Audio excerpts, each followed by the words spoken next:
সুপ্রিয় ভিউয়ার্স, আসসালামু আলাইকুম। Voice of Priyanka YouTube channel থেকে আপনাদের সাথে আছে আপনাদের সবার প্রিয় আমি প্রিয়াঙ্কা। আজ আপনাদের মাঝে নিয়ে এলাম অন্যরকম একটা ভালোবাসার গল্প। আপনাদের সবার কাছেই আমার ছোট্ট একটা অনুরোধ থাকবে, গল্পটি শেষ পর্যন্ত দেখে তারপর আপনারা আপনাদের মূল্যবান মতামত আমাদের কমেন্ট বক্সে জানাবেন। তো ভিউয়ার্স, চলুন কথা না বাড়িয়ে গল্পটি শুরু করি। মিস্টার আশিক, আপনার বাবার চিকিৎসার জন্য 10 লক্ষ টাকা প্রয়োজন, তাই তো? হ্যাঁ ম্যাডাম, কিন্তু এসব কথা আপনি কোথা থেকে জানলেন? আমি তো আপনার কাছে এসব কথা বলিনি। আমি কোথা থেকে জানলাম সেটা গুরুত্বপূর্ণ নয়। গুরুত্বপূর্ণ হলো আমি সেই সম্পূর্ণ টাকাটা আপনাকে দিতে চাই, তবে তার বিনিময়ে আপনার আমাকে বিয়ে করতে হবে এবং আমার অনাগত সন্তানের বাবার পরিচয় দিতে হবে। হাই, হ্যালো অ্যান্ড আসসালামু আলাইকুম টু অল। আমি তোমাদের সকলের প্রিয় প্রিয়াঙ্কা বলছি। আমি জানি তোমরা আমাকে অনেক মিস করো এবং অনেকেই আমাকে মেসেজ করে বলো, আপু প্লিজ নিয়মিত কেন গল্প দিচ্ছেন না। তো তোমাদের সবার জন্য আমি একটা সুখবর নিয়ে এসেছি। তোমরা তো জানো আমার একটা অফিসিয়াল চ্যানেল আছে, ভয়েস অফ প্রিয়াঙ্কা, এবং এইটার সাথে এখন আমি নতুন আরেকটা অফিসিয়াল চ্যানেল খুলছি, সেটার নাম হচ্ছে স্টোরি এক্সপ্রেস। তো আশা করি এখন থেকে 2 চ্যানেলেই তোমরা গল্প পাবে। মানে একদিন যদি ভয়েস অফ প্রিয়াঙ্কাতে আপলোড হয় তাহলে আরেকদিন স্টোরি এক্সপ্রেসে আপলোড হবে। মানে তোমরা আমার গল্প প্রত্যেক দিনই শুনতে পাবে আমার নিজের অফিসিয়াল চ্যানেল 2টা থেকে। সো জিনিসটা কিন্তু খুবই সারপ্রাইজিং। তো আশা করতেছি তোমরা তাড়াতাড়ি করে সাবস্ক্রাইব করে দিবে। স্টোরি এক্সপ্রেস চ্যানেলটা ইউটিউবে সার্চ দাও, পেয়ে যাবে। আর না হলে এই ভিডিওর ঠিক লিংকে তোমরা পাবে, বা কমেন্টে আমি পিন কমেন্ট করে দিব, তাহলে সেখান থেকেও তোমরা সাবস্ক্রাইব করতে পারো। সো দেরি না করে এক্ষুনি সাবস্ক্রাইব করে ফেলো স্টোরি এক্সপ্রেস। সবাই ভালো থাকবা, সুস্থ থাকবা। আল্লাহ হাফেজ, আই লাভ ইউ, বাই। আরে ম্যাডাম, এসব আপনি কি বলছেন? আপনার কি মাথা খারাপ হয়ে গেছে নাকি? আমি কেন আপনাকে বিয়ে করতে যাব? আপনি আমার অফিসের বস, আর আমি আপনার অফিসে চাকরি করার সাধারণ একজন কর্মচারী। হ্যাঁ, এটা আমি খুব ভালো করেই জানি। আপনি আমার অফিসে চাকরি করা সাধারণ একজন কর্মচারী, আর আমি আপনার অফিসে, সেই জন্যই আমি আপনাকে এত বড় একটা অফার করছি। কেন, আমার অফার আপনার পছন্দ হয়নি? দেখুন ম্যাডাম, হ্যাঁ এটা সত্যি যে আমার বাবা খুবই অসুস্থ। ওনার চিকিৎসার জন্য 10 লাখ টাকা প্রয়োজন। সেজন্য আমরা অলরেডি আমাদের বাড়িটা সবকিছু বিক্রি করে দেওয়ার সিদ্ধান্ত নিয়েছি, কিন্তু আপনি যেটা বলছেন সেটা করা কখনোই সম্ভব নয়। আমি আপনাকে অফার করলাম আর আপনি আমার বিষয়টা ভেবে দেখবেন, কারণ আমার মনে হয় টাকাটা আপনার খুব বেশি প্রয়োজন। আপনি আপনার বাবাকে প্রচণ্ড ভালোবাসেন, আর এই মুহূর্তে আমার অনাগত সন্তানের একজন বাবার খুবই প্রয়োজন, তাই আমি আপনাকে অফার করলাম। দেখুন ম্যাডাম, আপনার মাথায় সমস্যা হতে পারে, কিন্তু আমার মাথায় কোনো সমস্যা নেই। আমি আপনার অফিসে বেশ অনেক দিন ধরেই চাকরি করছি, তাই দেখে আসছি আমাদের অফিসের কোনো স্টাফ যদি বড় ধরনের কোনো সমস্যায় পড়ে তাহলে আমাদের কোম্পানি একটা বিশেষ লোনের ব্যবস্থা করে থাকে, যেটা পরবর্তী সময়ে তাদের স্যালারি থেকে কেটে রাখা হয়। আর সেই জন্যই আমি অফিসে এরকম একটা লোনের জন্য আবেদন করেছিলাম, কিন্তু তারা আমাকে স্পষ্ট জানিয়ে দিয়েছে আমি মাত্র 5 মাস ধরে এই কোম্পানিতে কর্মরত আছি, তাই সেই অফার আমার জন্য প্রযোজ্য নয়। সেই জন্যই তো আমি অন্য কিছু চিন্তা ভাবনা করছি। অন্য কিছুর চিন্তা ভাবনা করে কোনো লাভ হবে না, কারণ তোমাদের ওই যে বস্তিতে ওইটুকু ছোট্ট একটা বাড়ি, এটা কেউ কিনবে না। আর যদি কেউ কিনে তাহলে এত টাকা দিয়ে কেউ কিনবে না। ওই বাড়িটার বর্তমান বাজার মূল্য বেশি হলে 1 থেকে 1.5 লক্ষ টাকা হতে পারে, কিন্তু তোমার বাবার চিকিৎসার জন্য প্রায় 10 লক্ষ টাকার উপরে খরচ হবে। আমি শুধু তোমার বাবার চিকিৎসার খরচ না, তোমার পুরো জীবনের দায়িত্ব নিতে চাই, তোমার পরিবারের দায়িত্ব নিতে চাই। এখন তুমি বিষয়টা ভেবে দেখো, শুধু আমাকে বিয়ে এবং আমার অনাগত সন্তানের বাবার পরিচয় দিলেই হবে। আশিক তখন আর কোনো কথা না বলে চুপচাপ প্রিয়াঙ্কার কেবিন থেকে বের হয়ে বাইরে চলে গেল। আর এদিকে প্রিয়াঙ্কা নিজের কেবিনে বসেই কাজ করতে লাগলো। আশিক নিজের কেবিনে এসে ভাবতে লাগলো প্রিয়াঙ্কা যে বিষয়টা বলেছে এটা মেনে নিলে তার জন্য ভালোই হবে, কারণ এই মুহূর্তে তার বাবার চিকিৎসা করাটা তার জন্য খুব বেশি প্রয়োজন। আর সে চিকিৎসা খরচ মোটামুটি 10 লক্ষ টাকার উপর পড়বে। এই মুহূর্তে আশিকের জন্য 10,000 টাকা ম্যানেজ করাও খুব কষ্টকর ব্যাপার। তাই আশিক বিষয়টা নিয়ে মহা চিন্তায় পড়ে গেল। কি করবে? আর এদিকে এই বিষয়টাও তাকে খুব বেশি ভাবাচ্ছে, যেটা প্রিয়াঙ্কা বলেছে তার অনাগত সন্তানের বাবার পরিচয়।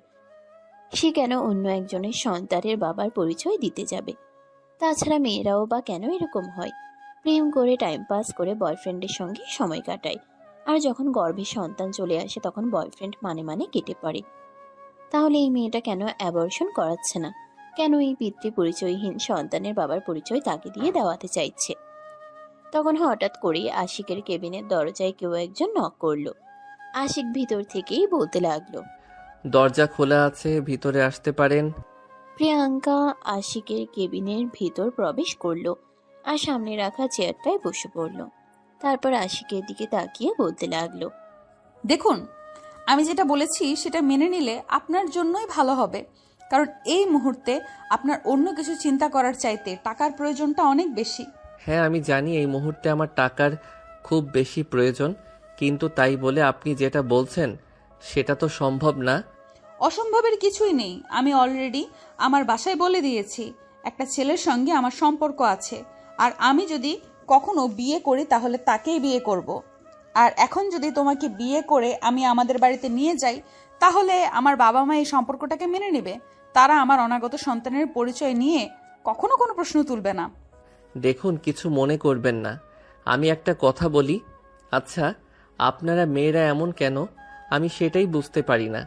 একটা ছেলের সঙ্গে রিলেশন করলেন, সময় কাটালেন, মজা দুজনেই নিলেন, আর এখন যখন আপনি প্রেগনেন্ট হয়ে গেছেন তখন আপনার বয়ফ্রেন্ড মানে কেটে পড়েছে। আপনার তো টাকা পয়সা, অর্থ সম্পদ, ক্ষমতা কোনোটারই অভাব নেই, তাহলে কেন আপনি আপনার বয়ফ্রেন্ডকে এভাবে ছেড়ে দিয়েছেন?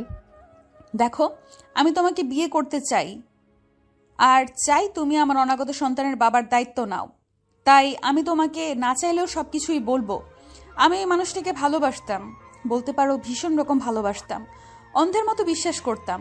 আর তাই তো সে যখন আমার সাথে ফিজিক্যাল রিলেশন করতে চাইলো আমি না করতে পারিনি।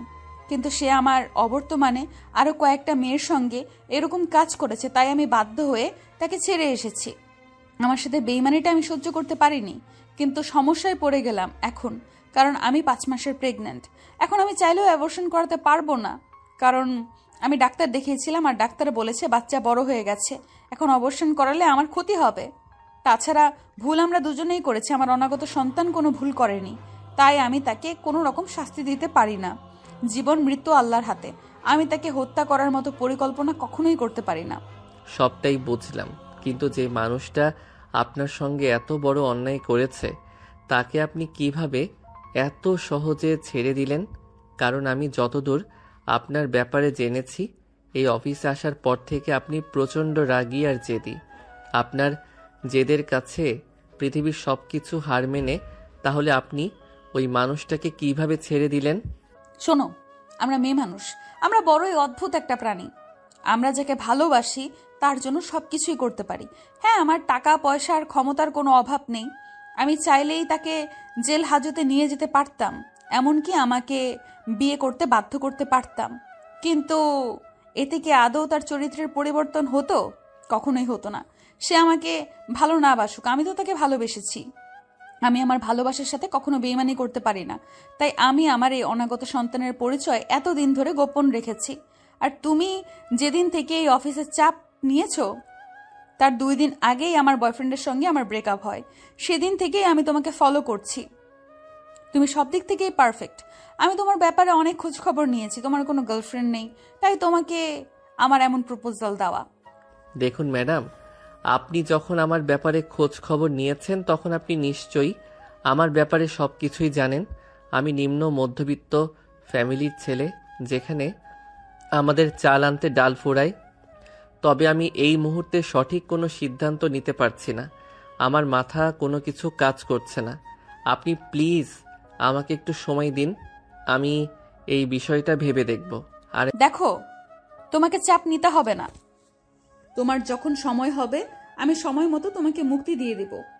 তুমি আমাকে 1 বছরের কন্ট্রাক্টে বিয়ে করো, আমি তোমার বাবার চিকিৎসার সমস্ত খরচ দিব। আর 1 বছর তোমার যত খরচ লাগবে সব আমি তোমাকে দেব। 1 বছর পর আমি নিজেই তোমাকে ডিভোর্স দিয়ে মুক্তি দিয়ে দিব। ম্যাডাম, এসব আপনি কি বলছেন? আপনার কথা আমার মাথায় একদমই ঢুকছে না। আমি কিছু বুঝতেই পারছি না। আপনার মাথা খারাপ হয়ে গেছে নাকি? শোনো, আমি তোমাকে সবটা বুঝিয়ে বলছি। আমি তোমাকে বিয়ে করব আর আমার বাবা মার সামনে তোমাকে আমার স্বামী হিসেবে পরিচয় দিব। তখন তারা বিয়ের প্রমাণ সহ দেখতে চাইবে। তখন আমি আমার কাবিনের কাগজ দেখাবো। আর 1 বছর পর আমি নিজেই তোমাকে ডিভোর্স দিয়ে দিব, যেটা আমার বাবা মা জানবে না। তারা জানবে তুমি আমাকে ছেড়ে চলে গেছো। আর যখন আমার অনাগত সন্তান নিয়ে প্রশ্ন উঠবে, তখন আমি সেটা তোমার সন্তান বলে চালিয়ে দিব। আশা করি তুমি আমার কথা বুঝতে পেরেছো। এটা শুনে আশিক বেশ কিছুক্ষণ চুপ করে রইল, আর তারপরেই প্রিয়াঙ্কাকে বলতে লাগলো। আবার আচ্ছা ঠিক আছে, কোনো সমস্যা নেই। আপনি যেভাবে বলবেন সেভাবেই হবে। আপনি চান আপনার অনাগত সন্তানের শুধু একটা পরিচয় হোক, এটা তো ঠিক আছে, কোনো সমস্যা নেই। আমি আপনার অনাগত সন্তানের দায়িত্ব নিলাম, তবে সেটা কিন্তু 1 বছরের কন্ট্রাক্ট। ঠিক 1 বছর পর কিন্তু আপনি না চাইলেও আমি আপনাকে ছেড়ে চলে যাব। তখন কিন্তু আপনি আমাকে কোনোভাবেই আর কোনো অজুহাতেই আটকে রাখার চেষ্টা করতে পারবেন না। যদি এমন কন্ট্রাক্টে আপনি রাজি থাকেন, তাহলে আমি আপনাকে বিয়ে করতে পারি। আচ্ছা ঠিক আছে, ডিল ফাইনাল। তুমি যা বলেছো তাই হবে, তবে শুধুমাত্র আমি আমার অনাগত সন্তানের পরিচয় পেলেই হলো। এই বলে প্রিয়াঙ্কা আশিকের রুম থেকে বের হয়ে নিজের কেবিনে গিয়ে চলে গেল। আর ঠিক তখনই আশিকের নাম্বারে একটা ফোন আসলো। তার আম্মু তাকে ফোন করেছে। আশিক ফোনটা রিসিভ করলো, আর তখনই তার আম্মু বলতে লাগলো। কিরে বাবা, কি ব্যাপার? সেই কখন থেকে তোকে ফোন দিচ্ছি, তুই ফোন তুলছিস না কেন? আম্মু, আসলে একটা কাজে খুবই ব্যস্ত ছিলাম, তাই তোমার ফোনটা রিসিভ করতে পারিনি। আব্বুর এখন কি অবস্থা সেটাই বলো। কি আর বলবো বাবা, তোকে তো বললাম তোর বাবার শরীরের অবস্থা ভালো নয়। সকালবেলা ডাক্তার দেখেছে, বলেছে 1 সপ্তাহের মধ্যে যদি অপারেশন না করানো যায় তাহলে তোর বাবাকে আর বাঁচানো যাবে না। তুমি কোনো চিন্তা করো না আম্মু, আমি দেখছি কি করা যায়। আমি আমার কথা সাধ্যমতো চেষ্টা করছি। আমার মনে হয় আমি 1 সপ্তাহের মধ্যেই টাকা ম্যানেজ করে বাবার অপারেশন করাতে পারবো। কিন্তু কিভাবে কি সম্ভব আমি তো কিছুই বুঝতে পারছি না, কারণ এত টাকা আমরা কোথায় পাবো আর কিভাবে তোর বাবার অপারেশন করাবো? আম্মু, আমি দেখছি ব্যাপারটা, তুমি কোনো টেনশন করো না। বাবাকে আমি বাঁচাবো, সেটা যেভাবেই হোক আর যে কোনো পরিস্থিতিতেই হোক। কারণ বাবা যদি আমাদের জীবনে না থাকে, তাহলে আমাদের জীবনটা এত এলোমেলো হয়ে যাবে। বাবাকে আমাদের বাঁচাতেই হবে। আমি এখন ফোনটা রাখছি, তুমি বাবার পাশেই থেকো। এই বলে আশিক ফোনটা কেটে দিল। আর পরদিন সকালবেলা অফিসে আসতেই প্রিয়াঙ্কা আশিককে নিজের রুমে ডেকে নিল, আর তারপরেই বলতে লাগলো। আমি কাল রাতে কাজের সঙ্গে কথা বলে রেখে এসেছি। আমরা 3-4 জন বন্ধু বান্ধব কেউ বলে রেখে এসেছি, ওরা আজ সকাল 10টায় কাজে অফিসে চলে আসবে। তুমি রেডি থেকো, আমরা আজকেই বিয়ে করব আর তারপরেই তোমাকে আমাদের বাড়িতে নিয়ে যাব। আচ্ছা ম্যাডাম, ঠিক আছে, কোনো সমস্যা নেই। তবে আপনাকে একটা কথা জিজ্ঞাসা করার ছিল আমার। হ্যাঁ বলো, কি বলবে? বিয়ের পর আমি কোথায় থাকব? মানে আমাদের বাড়িতে থেকে নিয়মিত অফিস করব নাকি আপনাদের বাড়িতে থাকতে হবে? দেখো, আমি আমার মা বাবার সঙ্গে আমার বয়ফ্রেন্ডের ব্যাপারে আগেই বলেছিলাম। সে বেকার, কোনো কাজকর্ম করে না, তাই তোমাকে বিয়ের পর আমাদের বাড়িতেই থাকতে হবে। আর আমি তো তোমাকে বলেই দিয়েছি, টাকা পয়সা নিয়ে তোমাকে কোনো চিন্তা করতে হবে না। এই 1 বছরে তোমার যত টাকা লাগে সব আমি তোমাকে দেব। আচ্ছা ম্যাডাম, ঠিক আছে, কোনো সমস্যা নেই। এটা বলার পর প্রিয়াঙ্কা অধিকারী থেকে বের হয়ে নিজের কেবিনে চলে গেল। তার ঠিক প্রায় আধা ঘন্টা পর প্রিয়াঙ্কার পার্সোনাল অ্যাসিস্ট্যান্টকে দিয়ে আশিকের কেবিনে একটা বক্স পাঠিয়ে দিল। পিয়ন এসে আশিকের হাতে সেটা তুলে দিয়ে বলল। স্যার, ম্যাডাম বলেছে এটা পরে রেডি হতে নিতে। আচ্ছা ঠিক আছে, আমি রেডি হয়ে নেব, আপনি এখন আসুন। স্যার, ম্যাডাম আরও একটা কথা বলছে। হ্যাঁ বলুন, কি বলেছে? ম্যাডাম বলেছে এটা পরে তারপর একবার ম্যাডামের কেবিনে যেতে এই শেয়ারিংতে আপনাকে কেমন লাগছে সেটা ম্যাডাম দেখবে। যদি এটাকে আপনাকে ভালো না লাগে তাহলে অন্য একটা কিনে দেবে। আচ্ছা ঠিক আছে, কোনো সমস্যা নেই, আমি রেডি হয়ে চলে যাব, আপনি এখন আসুন। পিয়ন তখন আর কোনো কথা না বলে চুপচাপ সেখান থেকে বের হয়ে চলে গেল। আর এদিকে আশিক কেবিনের দরজাটা লাগিয়ে দিয়ে টেবিলের ভিতর ড্রেস চেঞ্জ করে নিল। আর তারপর প্রিয়াঙ্কার কেবিনে গেল। দরজার সামনে দাঁড়িয়ে নক করতেই প্রিয়াঙ্কা মাথা তুলে তাকায় আর উঠে দাঁড়িয়ে আশিককে দেখে বলতে থাকে, মাশাল্লাহ, তোমাকে তো অনেক সুন্দর লাগছে, একদম নায়ক নায়ক লাগছে। বিশ্বাস করো, এই মুহূর্তে তোমাকে দেখলে যে কোনো মেয়ে ক্রাশ খেয়ে যাবে আর তোমার সঙ্গে প্রেম করতে চাইবে। সত্যি বলছেন আমাকে অনেক সুন্দর লাগছে? হ্যাঁ বাবা, আমি একদম সত্যি কথাই বলছি। সত্যিই তোমাকে অনেক সুন্দর লাগছে, একদম সিনেমার হিরোদের মতো লাগছে। তুমি এখানে বসো, আমি ফোন করে দেখি আমার বান্ধবীরা কাজী অফিসে পৌঁছেছে কিনা। ওরা পৌঁছালে আমরা দুজন চলে যাব।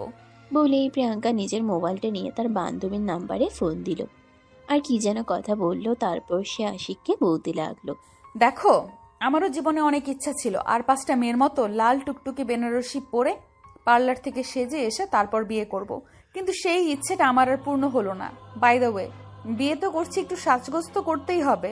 তুমি এখানে একটু বসো, আমি একটু রেডি হয়ে আসছি। এই বলে প্রিয়াঙ্কার কেবিনের পাশেই ছোট্ট একটা রুম, যেখানে প্রিয়াঙ্কা মাঝে মধ্যে ড্রেস চেঞ্জ করে বা কিসের পাকে, সেই রুমটাতেই চলে গেল। আর এদিকে আশিক প্রিয়াঙ্কার কেবিনে বসে অপেক্ষা করতে লাগলো প্রিয়াঙ্কা কখন বের হয়ে আসবে আর কখন প্রিয়াঙ্কাকে নিয়ে এসে বিয়ে করতে যাবে। দেখতে দেখতে প্রায় 1 ঘন্টা সময় চলে গেল। প্রায় 1 ঘন্টা পর প্রিয়াঙ্কা রেডি হয়ে ওই রুমটা থেকে বের হয়ে আসলো আর আশিকের সামনে দাঁড়িয়ে আশিককে বলতে লাগলো, আমার দিকে তাকিয়ে দেখো তো আমাকে কেমন লাগছে, বউ বউ লাগছে কিনা। এটা বলতেই আশিক প্রথমবার প্রিয়াঙ্কার দিকে সুনজরে তাকালো। সে তো একদম হাবা গোবা, তার চোখ যেন পলক ফেলতেই ভুলে গেছে। সে প্রিয়াঙ্কার দিকে হা করে তাকিয়ে আছে। তখনই প্রিয়াঙ্কা তার চোখের সামনে আঙ্গুলে তুড়ি দিয়ে বলতে লাগলো, এই কি হলো? আমি তোমাকে কিছু জিজ্ঞাসা করেছি, তুমি আমার কথার উত্তর দিচ্ছ না কেন? না মানে আসলে আপনাকে সত্যি অনেক সুন্দর লাগছে, একদম অপ্সরীদের মতো। দেখো, মেয়েরা প্রশংসা করা পছন্দ করে, এটা একদম সত্যি কথা। কিন্তু তার মানে এই নয় যে তুমি আমার মিথ্যে প্রশংসা করবে। আসলে আমি দেখতে অতটাও সুন্দরী নই। কে বলেছে আপনি দেখতে সুন্দরী নন? আপনি দেখতে যথেষ্ট সুন্দরী এবং পরিপূর্ণ একজন নারী। আপনাকে দেখলে যে কেউ প্রেম করতে চাইবে, এমনটাই তো স্বাভাবিক। আর আমার মনে হয় সেই কারণেই আপনার বয়ফ্রেন্ড আপনাকে ব্যবহার করেছে। কথাটা বলতেই প্রিয়াঙ্কার মুখটা মুহূর্তের মধ্যে কালো মেঘে ছেয়ে গেল। আর এটা বুঝতে পেরে আশিক বলতে লাগলো, আই এম সো সরি। আমি বুঝতে পেরেছি আপনি আমার কথায় কষ্ট পেয়েছেন। আমি আসলে কথাটা আপনাকে ওভাবে বলতে চাইনি, মুখ ফসকে বেরিয়ে গেছে। প্লিজ এবারের মতো আমাকে ক্ষমা করে দেন। ব্যাপার না, আসলে সত্যি এটাই। জানো, তার সাথে আমার পরিচয় হয়েছিল একটা নাইট ক্লাবে। আমার বান্ধবীর সাথে সেদিন প্রথম গিয়েছিলাম। যদিও আমার এর আগে কখনোই নাইট ক্লাব বা অন্য কোনো জায়গায় সেভাবে যাওয়া হয়ে ওঠেনি। কারণ আমি যখন পড়াশোনা করতাম তখন দেশের বাইরে থাকতাম ঠিকই, কিন্তু সব সময় আমি আমার পড়াশোনা নিয়েই ব্যস্ত থাকতাম।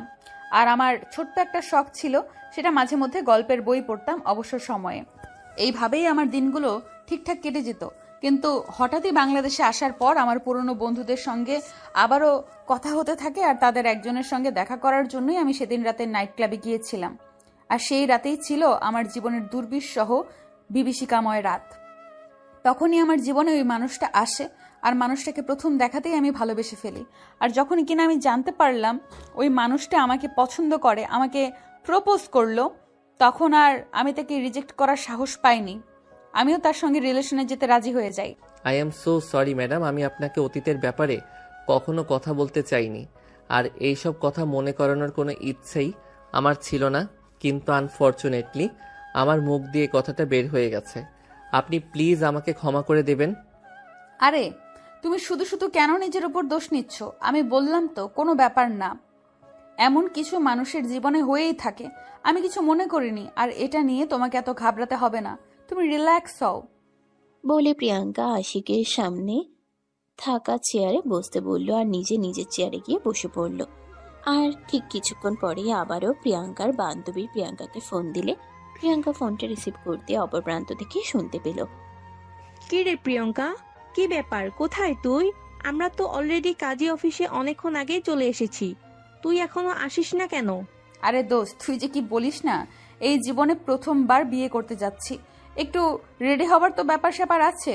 এই তো রেডি হচ্ছিলাম, তোরা 10 মিনিট বস, আমি 10 মিনিটের মধ্যে আশিককে নিয়ে পৌঁছে যাচ্ছি। এই বলে প্রিয়াঙ্কা ফোনটা কেটে দিল। আর এদিকে তার বন্ধুরা কাজী অফিসে বসেই তার জন্য অপেক্ষা করছিল। প্রিয়াঙ্কা আশিককে নিয়ে অফিস থেকে বের হয় আর গাড়িতে উঠে বসে ড্রাইভার তাদের দুজনকে দেখে একটু চমকে যায়। ড্রাইভার তাকে জিজ্ঞাসা করে, কি ব্যাপার ম্যাডাম, আপনি এভাবে নতুন বইয়ের মতো সেজে গুজে কোথায় যাচ্ছেন? নাকি আর উনি আপনার সাথে কেন যাচ্ছে?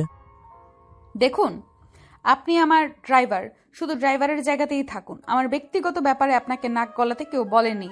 আর ও আমার সাথে যখন যাচ্ছে তখন নিশ্চয়ই কোনো একটা কাজেই যাচ্ছে।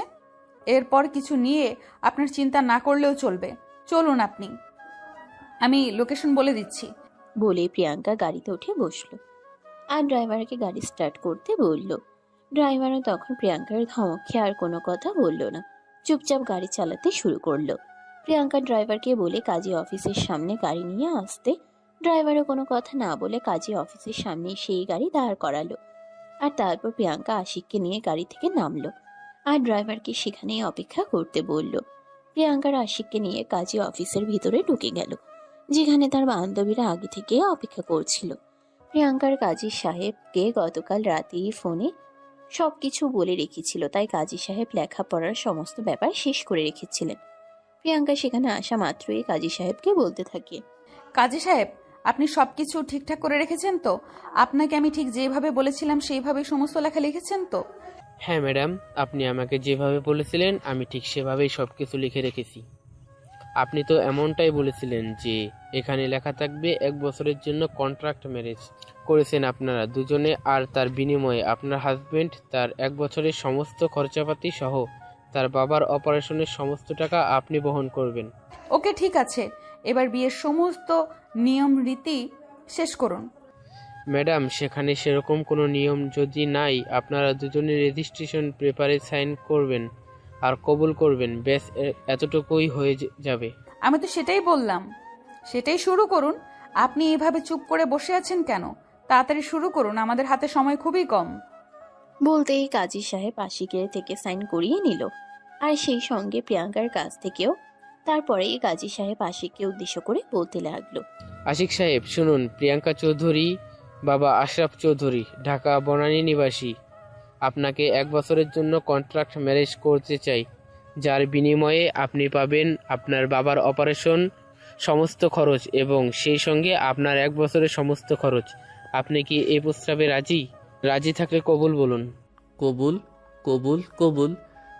মাশাল্লাহ, আলহামদুলিল্লাহ। এবার ম্যাডাম আপনি কবুল বলুন। কবুল, কবুল, কবুল।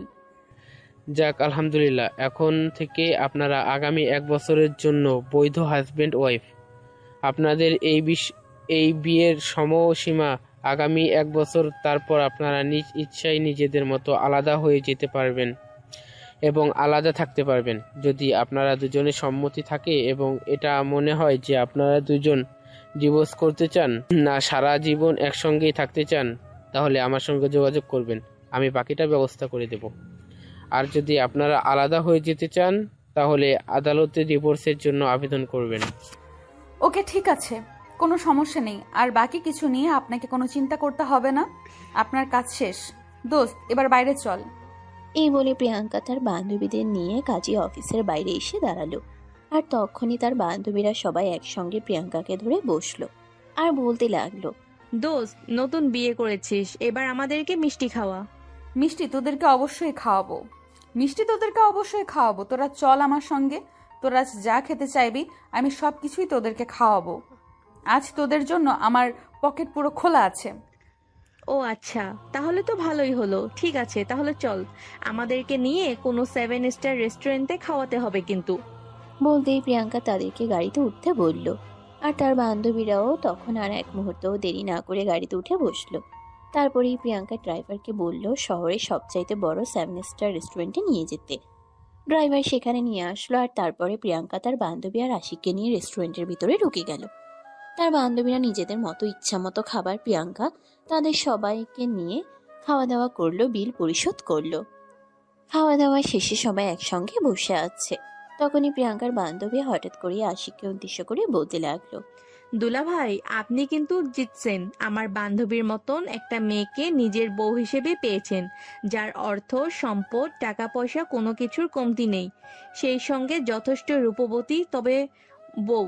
তবে আপনাদের জন্য একটু কষ্ট লাগছে। কেন জানেন? আপনারা 1 বছরের জন্য কন্ট্রাক্ট ম্যারেজ করেছেন। তাই যদি আপনারা সারা জীবনের জন্য একসঙ্গে থেকে যেতেন, তাহলে একটা বেস্ট কাপল হতো। সো সরি, বাট কিছুই করার নেই, কারণ আমি ঝামেলায় পড়েছি। আর এই ঝামেলা থেকে উদ্ধার হওয়ার জন্য এটা আমার প্রয়োজন ছিল, তাই করেছি। তবে এই ব্যাপারে আমি আমার ফ্যামিলিকে কোনো দিনই জানাতে পারবো না। যদি আমার ফ্যামিলিকে এসব ব্যাপারে নিয়ে জানাই, তাহলে তারা আমাকে একজন ব্যর্থ সন্তান হিসেবে আখ্যায়িত করবে, যেটা আমি হতে চাই না।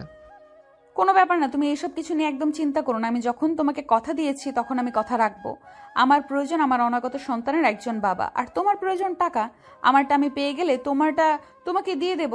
ওখানেই আমাদের ঝামেলা শেষ হয়ে যাবে। 1 বছর পর তোমার আর আমার মধ্যে কোনো সম্পর্ক থাকবে না। হ্যাঁ ম্যাডাম, আপনি যেমনটা বলবেন। তখনই প্রিয়াঙ্কা আশিককে উদ্দেশ্য করে বলতে থাকে। এই যে দেখো, তোমার সঙ্গে কিন্তু এখন আমার বিয়ে হয়েছে। এখন আমরা স্বামী স্ত্রী। এখন তুমি আমাকে তুমি করেই বলবে। তাছাড়া আমি যখন তোমাকে নিয়ে আমাদের বাড়িতে যাব, তখন যদি তুমি আব্বু আম্মুর সামনে আমাকে আপনি করে কথা বলো, তাহলে তারা এই বিষয়টা নিয়ে সন্দেহ করবে। আমি চাই না আমার মা বাবা এই বিষয়টা নিয়ে কোনোভাবে কোনো রকম সন্দেহ করুক। তারা যেন এই বিষয়টাকে খুব সহজে একসেপ্ট করে নেয়। আচ্ছা ঠিক আছে, কোনো সমস্যা নেই। বাসায় গিয়ে আমি আপনাকে তুমি করেই বলবো। আপনার মা বাবা কিংবা আত্মীয় স্বজন কাউকে আমি কখনো এটা বুঝতে দেব না যে আমি আপনার কন্ট্যাক্ট করা জামাই।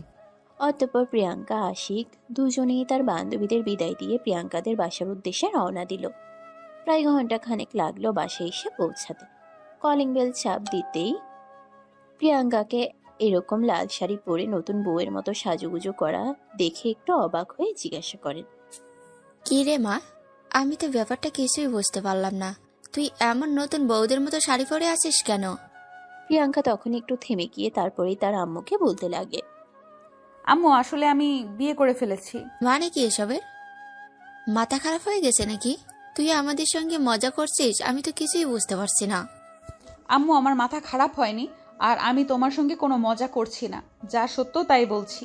সত্যি সত্যি আমি বিয়ে করে ফেলেছি। এই দেখো, এটা তোমাদের জামাই। দেখো বাবা, ফাজলামোর একটা লিমিট আছে। তুই কিন্তু এখন একদম লিমিট ক্রস করে, তোকে সে কবে থেকে আমরা বলেছি বিয়ে করার জন্য, কিন্তু তুই বিয়ে করতে রাজি হচ্ছিস না। দেখো আম্মু, তুমি যদি বিশ্বাস না করো তাহলে সত্যিই আমার কিছু করার নেই, কিন্তু যেটা সত্য সেটাই বলছি। আমি এতদিন তোমাদের পছন্দ করা ছেলেকে বিয়ে করিনি, কারণ আমি তোমাদেরকে বলেছিলাম আমি একটা ছেলেকে পছন্দ করি আর ভালোবাসি। তার সঙ্গে আমার একটু ঝামেলা হয়েছিল, এই কারণে এই কয়েকদিন যোগাযোগ বন্ধ ছিল। কিন্তু আজ সব মিটমাট হয়ে গেছে, তাই আমরা বিয়ে করে একবারে চলে এসেছি। কথাটা শোনা মাত্রই প্রিয়াঙ্কার আম্মু অজ্ঞান হয়ে ফ্লোরে পড়ে যেতে চাইলে প্রিয়াঙ্কা তাড়াতাড়ি করে তার আম্মুকে ধরে ফেলে আর সোফায় নিয়ে বসায়। মুখে পানি ছিটা দেওয়ার কিছুক্ষণ পরেই প্রিয়াঙ্কার আম্মুর জ্ঞান ফিরে আসে। আর তখনই প্রিয়াঙ্কার আম্মু চিৎকার দিয়ে প্রিয়াঙ্কার বাবাকে ডাকতে থাকেন। প্রিয়াঙ্কার বাবা তখন নিজের রুমে বসে কাজ করছিলেন। প্রিয়াঙ্কার আম্মুর এমন করে চিৎকার শুনে তিনি দৌড়ে চলে আসেন ড্রয়িং রুমে। সেই দিকেই প্রিয়াঙ্কা আর আশিক দুজনকে একসঙ্গে বর বউ ভেসে থাকা দেখে তিনি নিজেকেই প্রশ্ন করতে থাকেন। কি রে মা, কি এগুলো? আমি তো কিছুই বুঝতে পারছি না। তখন প্রিয়াঙ্কা তার বাবাকেও একই কথা বলে। এই কথা শুনে প্রিয়াঙ্কার বাবা কোনো কথা না বলেই ধপাস করে সোফায় বসে পড়েন। প্রিয়াঙ্কা তখন তার বাবার বাসায় গিয়ে বসলো আর তার বাবার হাত দুটো ধরে বলতে লাগলো। দেখো বাবা, তোমরা তো সবসময়ই চাইতে আমি ভালো থাকি। তোমরা তো এই সব কিছু করেছো সারা জীবন ধরে শুধুমাত্র আমার জন্যই। তাহলে আমি যেখানে ভালো থাকবো সেখানেই আমার থাকা উচিত, তাই নয় কি? হ্যাঁ রে, না সেটা না হয় বুঝলাম, কিন্তু তাই বলে তুই আমাদের একমাত্র মেয়ে।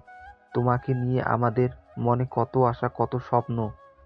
তুই এভাবে আমাদের কাউকে কোনো কিছু না জানিয়ে হুট করে বিয়ে করে একদম জামাই নিয়ে বাড়িতে চলে আসবি, এটা তো আমরা কোনোদিন কল্পনাও করিনি। দেখো বাবা, সব সময় সব কিছুর পরিকল্পনা করে চিন্তা ভাবনা করে ঠান্ডা মাথায় সিদ্ধান্ত নিয়ে হয় না। আমাদের জীবনে এমন অনেক পরিস্থিতি আসে যখন কিনা আমাদেরকে হুটহাট করেই কোনো সিদ্ধান্ত নিতে হয়। আর আমারও এরকমটাই মনে হয়েছিল আমার ঠান্ডা মাথায় চিন্তা ভাবনা করে তারপর সিদ্ধান্ত নেওয়ার মতো সময় আর পরিস্থিতি কোনোটাই ছিল না। তাই আমি হুট করেই বিয়েটা করে নিয়েছি। প্লিজ বাবা, মন খারাপ করো না, আমাদের দুজনকে মেনে নাও। দেখ মা, এটা তোর কাছ থেকে কখনোই আশা করিনি আমরা। কবে থেকে তোর জন্য বিয়ের সম্বন্ধ করছি, একটু ওকে বলছি বিয়ে করার জন্য, কিন্তু তুই কোনোভাবেই রাজি হচ্ছিস না।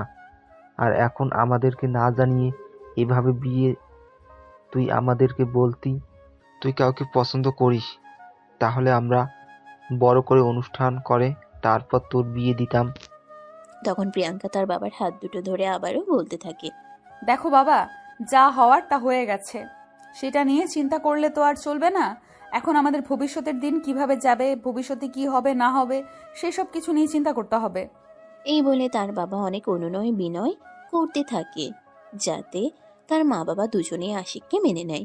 বেশ কিছুক্ষণ চুপ থাকার পর প্রিয়াঙ্কার বাবা বলতে থাকে। আচ্ছা ঠিক আছে, যা হওয়ার তা তো হয়ে গিয়েছে, এখন তো আর সেই সব কিছু নিয়ে চিন্তা করে কোনো লাভ নেই। এখন ভবিষ্যতের দিন কিভাবে যাবে সেটা নিয়েই চিন্তা করতে হবে। হ্যাঁ বাবা, তুমি একদম ঠিক কথাই বলেছ। এখন আমাদেরকে সেই সব কিছু নিয়ে পড়ে থাকলে হবে না। এখন ভবিষ্যতের দিন আমাদের কিভাবে যাবে সেটা নিয়েই চিন্তা করতে হবে। তাছাড়াও বাবা, তোমাদেরকে আরো একটা খুশির সংবাদ দেওয়ার আছে। আবার কি খুশির খবর? তুমি বিয়ে করে নিয়েছো, এটাই তো আমাদের কাছে সবচাইতে বেশি খুশির খবর। এর চাইতে আর খুশির খবর কি হতে পারে? সেটা এটার চাইতেও আরো অনেক বেশি ইম্পর্টেন্ট বাবা। বাবা, আমি প্রেগন্যান্ট। মানে এসব তুই কি বলছিস? তোর মাথা খারাপ হয়ে গেছে দেখছিস? সম্পূর্ণরূপে তুই আজকেই বিয়ে করলি, আর আজকের মধ্যে কিভাবে প্রেগনেন্ট হয়ে গেলি সেটাই তো আমি বুঝতে পারছি না। এখনো তো তোদের বাসর পর্যন্ত হলো না, তাহলে কিভাবে কি? আসলে বাবা, আমি তোমাদেরকে কোনো কিছুই এ পর্যন্ত জানাইনি। যতক্ষণ পর্যন্ত আশিকের সঙ্গে আমার সম্পর্ক সম্পূর্ণরূপে ঠিক না হচ্ছিল, ততক্ষণ পর্যন্ত আমি তোমাদেরকে কোনো কিছুই জানাতে চাইছিলাম না। আমরা দুজনে ক্লোজ রিলেশনশিপে ছিলাম। আমি তখন প্রেগনেন্ট হয়ে যাই। তখন আশিককে বিষয়টা জানানোর পর সে আমাকে এটা অপারেশন করিয়ে ফেলতে বলে, তাই আমাদের মাঝে ঝামেলা হয়। আর সেজন্যই আমরা দুজন এতদিন আলাদা ছিলাম। আর এখন আমাদের মাঝে মনোমালিন্যটা মিটে গেছে, তাই আমরা বিয়ে করে নিয়েছি। এটা বলেই প্রিয়াঙ্কা আশিকের দিকে তাকিয়ে আশিককে চোখ টিপ দিয়ে তার বাবাকে কনভিন্স করার কথা বলে তখনই আশিক তার বাবার কাছে এসে তার বাবার হাত দুটি ধরে বলতে থাকে। হ্যাঁ বাবা, প্রিয়াঙ্কা একদম ঠিক কথাই বলেছে।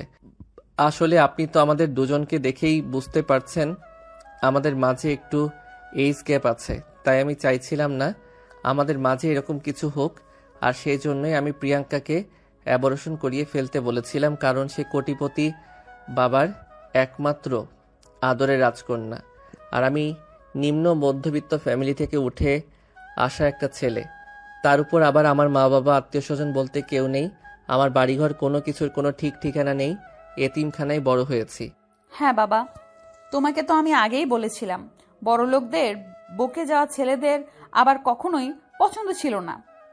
আর আমি এরকম পরিচয়হীন একটা ছেলেকে ভালোবেসে বিয়ে করতে চেয়েছিলাম, কারণ আমাদের তো টাকা পয়সা, এই এত সম্পদ, কোনো কিছুরই কোনো অভাব নেই। তবে আমাকে সঠিকভাবে ভালোবাসবে, শুধুমাত্র আমার উপরেই আসক্ত থাকবে এমন কাউকে আমি আমার জীবনে পেতে চেয়েছিলাম, যার পুরো পৃথিবী জুড়ে শুধু আমি থাকবো। প্রিয়াঙ্কার বাবা তখন প্রিয়াঙ্কা আর আশিকের হাত দুটো ধরে বলতে থাকে। আমার মনে হয় তোরা দুজনে একদম সঠিক কাজ করছিস। তুই তো আমার একমাত্র মেয়ে, তোকে যদি বিয়ে করে শ্বশুর বাড়ি পাঠিয়ে দেই, তাহলে আমরা একা একা কিভাবে থাকবো? তুই যদি জামাইকে নিয়ে এই বাড়িতে থেকে যাস, তাহলে সেটা আমাদের জন্য ভালো হবে। হ্যাঁ বাবা, আমি সব কিছু চিন্তা করে তারপরে এরকম একটা সিদ্ধান্ত নিয়েছি। আমি জানতাম তুমি এটা বুঝবে, আর সেই জন্য আমি হুট করে এইভাবে আশিক আমার সঙ্গে মিলে যাওয়ার সাথে সাথে তাকে বিয়ে করে নিয়ে চলে এসেছি। আচ্ছা মা, ঠিক আছে, কোনো সমস্যা নেই। তুই আমাদের একমাত্র মেয়ে, তুই যাই কিছু করিস না কেন আমাদের তো তোকে নিয়েই সন্তুষ্ট থাকতে হবে। কিন্তু তারপরও তুই এমন একটা ছেলেকে বিয়ে করছিস, সেটা জেনে সত্যি আমি অনেক খুশি হয়েছি। তা জামাই বাবা, তুমি কিন্তু আজ থেকে আমাদের বাড়িতেই থাকবে, তোমাকে কিন্তু অন্য কোথাও আমরা যেতে দিব না। হ্যাঁ বাবা, তুমি একদম ঠিক কথাই বলেছ। আমি আশিককে আগে থেকেই বলে রেখেছি আমার বিয়ের পর সে এই বাড়িতেই থাকবে আর তার অন্য কোথাও যাওয়া চলবে না। আমার অন্য কোথাও যাওয়ার কোনো ইচ্ছে নেই। আমার ফ্যামিলি ছিল না, ফ্যামিলি পেয়েছি। তোমার মতো সুন্দরী একটা বউ পেয়েছি, যার টাকা পয়সা অর্থ সম্পদ প্রাচুর্য কোনোটাই অভাব নেই। তাহলে আমি কেন অযথাই অন্য জায়গায় যেতে যাব? আমি পারলে সারা জীবন এখানেই থেকে যেতাম। কথাটা বলে আশিক জিভে কামড় দেয়। প্রিয়াঙ্কার বাবা এই বুঝি কিছু বুঝে গেল, কিন্তু প্রিয়াঙ্কার বাবা তখনই আশিককে বলতে লাগলো, থেকে যেতে মানে? তোমাকে সারা জীবন এখানেই থাকতে হবে? বললাম তো, আমার তো আর কোনো সন্তান নেই। আমার সহায় সম্পত্তি যা কিছু আছে সব কিছু তো এখন থেকে তোমাদের দুজনের। তাই তুমি অন্য কোথাও কেন যেতে যাবে? আজীবন তোমাকে এখানেই থাকতে হবে। হ্যাঁ বাবা, আমিও এটাই বলতে চেয়েছিলাম, কিন্তু মুখ ফুসকে ওটা বের হয়ে গেছে। আমি আপনাদেরকে ছেড়ে কখনো কোথাও যাব না, আপনারা নিশ্চিন্তে থাকতে পারেন। এটা বলার পরেই প্রিয়াঙ্কা তার মা বাবার সঙ্গে কথা বলা শেষ করে আশিককে নিয়ে নিজের রুমে চলে গেল।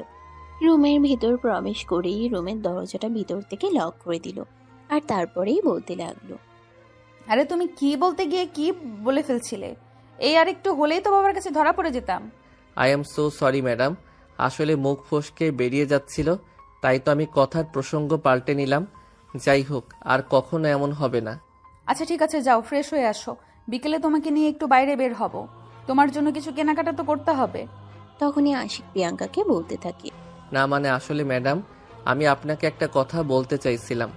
আমার কেনাকাটা করাটা অতটাও জরুরি নয়, কিন্তু বাবার অপারেশনটা জরুরি করাতে হবে। হ্যাঁ, আমি সেটা খুব ভালো করেই জানি, আর সেটা আমার মাথায় আছে। সেই জন্য আমি তোমাকে নিয়ে বাসা থেকে বের হব, কারণ ব্যাংকে গিয়ে আমার টাকাটা ওঠাতে হবে। আমার হাতে অত টাকা ক্যাশ নেই। তাছাড়া আমার পরিচিত এক বন্ধুর হসপিটাল আছে, সেখানেই আমি কথা বলবো। তারপর তোমার বাবাকে সেখানে অপারেশন করাবো, কারণ আমি কোনো রিস্ক নিতে চাই না। তাহলে তো ভালোই হবে। আপনার পরিচিত হসপিটাল হলে আমিও একটু নিশ্চিন্তে থাকতে পারবো। হ্যাঁ একদমই তাই, আর সেই জন্যই আমি এইরকম সিদ্ধান্ত নিয়েছি। যাই হোক, ফ্রেশ হয়ে আসো, আগে সবাই মিলে দুপুরের খাবারটা খেয়ে নেই, আর তারপরেই তোমাকে নিয়ে বাসা থেকে বের হব। আচ্ছা ঠিক আছে, আপনি একটু ওয়েট করুন, আমি এক্ষুনি ফ্রেশ হয়ে আসছি। বাই দ্য ওয়ে, ওয়াশরুমটা কোন দিকে? এটা নিয়ে তো এখন পড়তে হবে না মহা ঝামেলায়। মহা জ্বালায়, কারণ আমার রুমের সাথে অ্যাডজাস্ট করা ওয়াশরুম আছে। বাইরে কোনো ওয়াশরুম যদি তোমার ব্যবহার করতে হয়, তাহলে মা বাবা এই বিষয়টা নিয়ে সন্দেহ করতে পারে। কিন্তু কিছুই করার নেই, এই 1 বছর আমাকে যেইভাবেই হোক একটু মানিয়ে নিতেই হবে। যাও, ওই যে ডান দিকে ওয়াশরুম। বলেই প্রিয়াঙ্কা হাতের ইশারায় আশিককে ওয়াশরুমটা দেখিয়ে দিল। আশিক ফ্রেশ হয়ে এসে প্রিয়াঙ্কাকে নিয়ে ডাইনিং টেবিলে চলে গেল। এই প্রথমবার প্রিয়াঙ্কা, আশিক আর প্রিয়াঙ্কার আব্বু আম্মু 4 জন মিলে একসঙ্গে খাবার খেলো। খাওয়া দাওয়ার পর্ব শেষ হলে প্রিয়াঙ্কা তার বাবার কাছে বলতে থাকে, বাবা, বিয়েটা তো হুট করেই করে নিলাম, তাই সেভাবে কোনো চিন্তা ভাবনা করা যায়নি। তাই আমি ভাবছি একটু পরে তোমাদের জামাইকে নিয়ে একটু বের হব কিছু কেনাকাটা করতে। ও আচ্ছা ঠিক আছে, কোনো সমস্যা নেই। এটা আবার আমাকে বলতে হয় নাকি?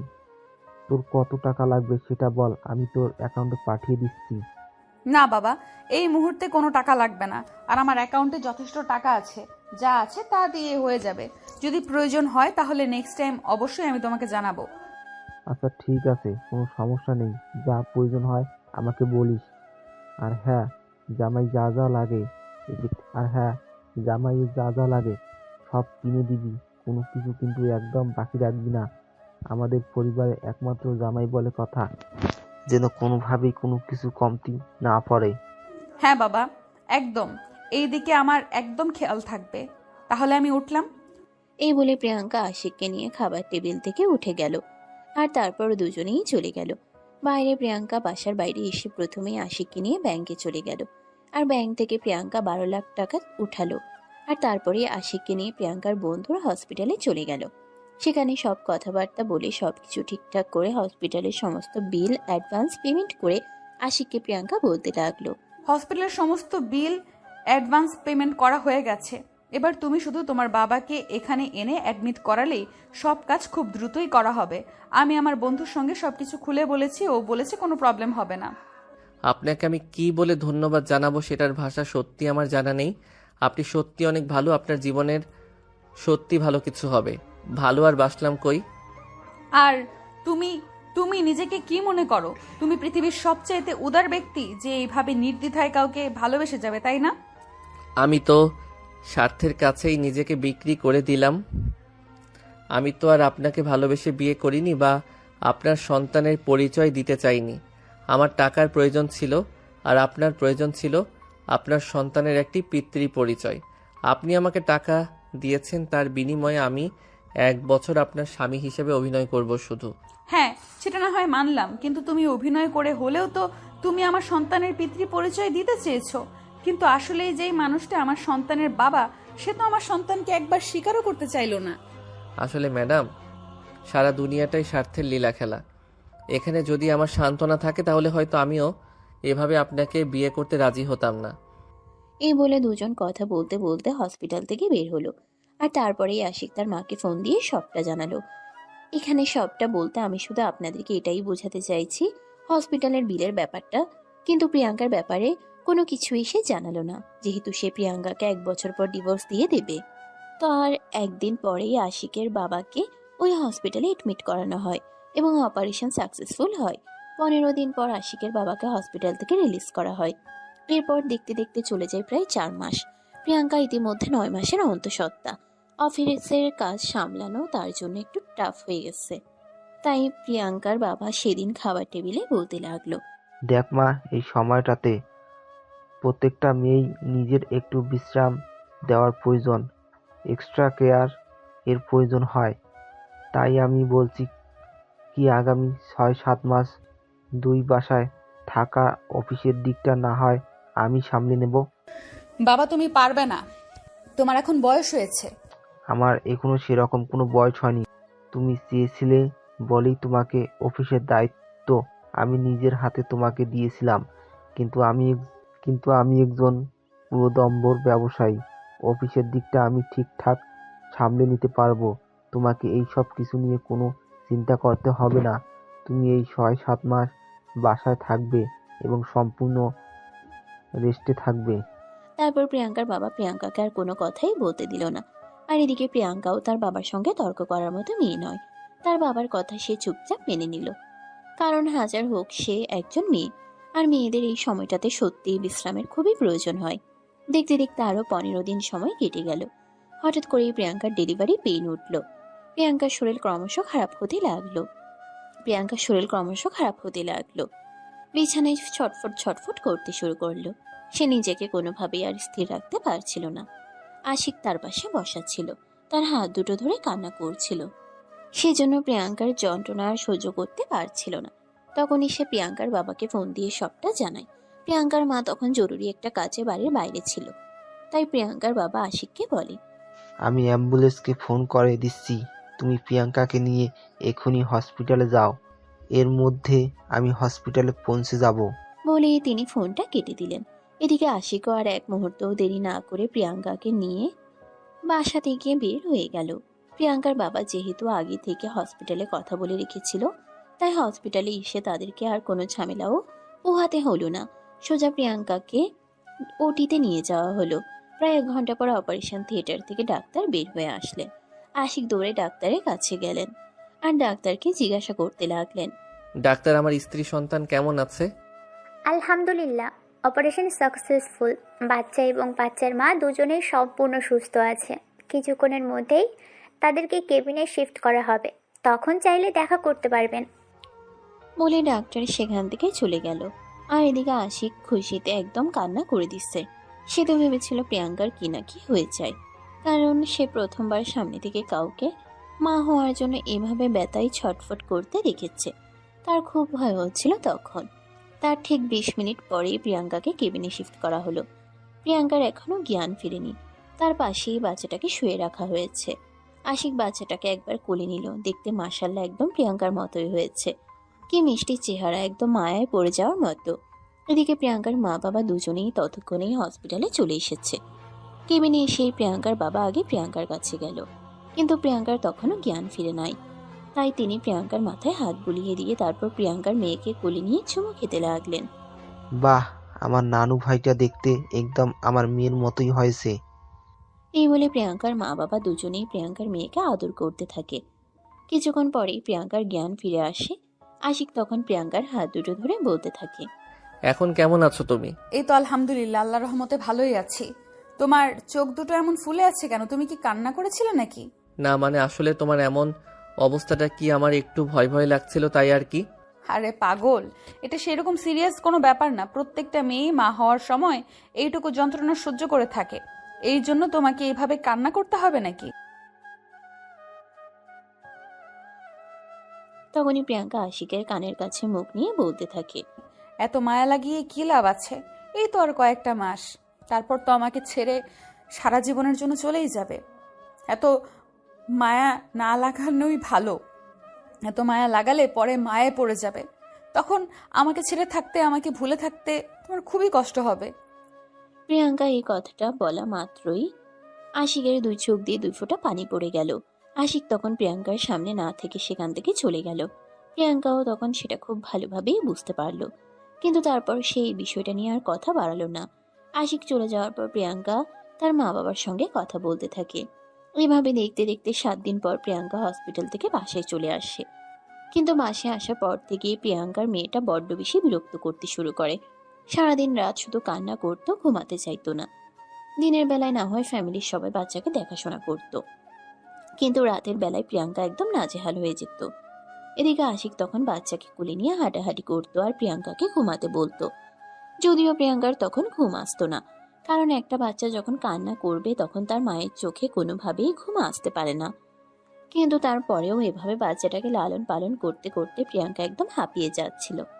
তাই দিনের বেলা অন্য সবাই বাচ্চার দেখাশোনা করলে ওরা রাতের বেলা সারা রাত আশিক বাচ্চার দেখাশোনা করত আর প্রিয়াঙ্কাকে বিশ্রাম নেওয়ার কথা বলতো। এইভাবেই যেতে থাকে দিনগুলো। বাচ্চার বয়স 3 মাস। আস্তে আস্তে বাচ্চা বিরক্ত করে একটু কমাতে থাকে। একদিন বিকেল বেলা প্রিয়াঙ্কার রুমের ব্যালকনিতে প্রিয়াঙ্কা আর আশিক দুজনেই বাবুকে নিয়ে বসে আছে। কাজের মেয়েটা তাদেরকে কফি বানিয়ে দিয়ে গেছে। তখনই প্রিয়াঙ্কা আশিককে উদ্দেশ্য করে বলতে লাগলো, আমার জন্য তোমাকে অনেক বেশি ঝামেলা পোহাতে হচ্ছে, তাই না? কই না তো, আমি একদম ঠিক আছি। আমি কেন আপনার জন্য ঝামেলায় পড়তে যাব? তুমি মুখে না বললেও সেটা আমি খুব ভালোভাবেই বুঝতে পারছি। সারা রাত আমার মেয়ের জন্য তুমি ঘুমাতে পারো না। মেয়েকে নিয়ে সারা রাত রুমের মধ্যে হাঁটাহাঁটি করতে হয়, তাকে ঘুম পাড়ানোর চেষ্টা করতে হয়, তাকে খাবার খাওয়াতে হয়। এর জন্য আমার কোনো আপত্তি নেই। তাছাড়া আজ যদি সে আমার নিজের সন্তান হতো তাহলে অবশ্যই আমি এগুলো করতাম। তাছাড়া আপনি নিজেই তো একটা কথা বলেছেন, অপরাধ করলে আপনি এবং আপনার বয়ফ্রেন্ড দুইজনে মিলে করেছেন। আপনার বাচ্চা কোনো অপরাধ করেনি, তাই তার প্রতি আমার কোনো অভিযোগ নেই। সে একজন নিষ্পাপ শিশু। তাকে আমি যদি ভালো না বাসি তাহলে সেটা আমার পাপ হবে। তুমি সত্যিই অনেক ভালো। তোমার জীবনে ভালো একজন মানুষ আসুক, যে তোমাকে ভালোবাসা দিয়ে আগলে রাখবে। আমি না হয় শুধু আমার প্রয়োজনেই ব্যবহার করে নিলাম, তোমায় ভালোবেসে ধরে রাখতে পারলাম না।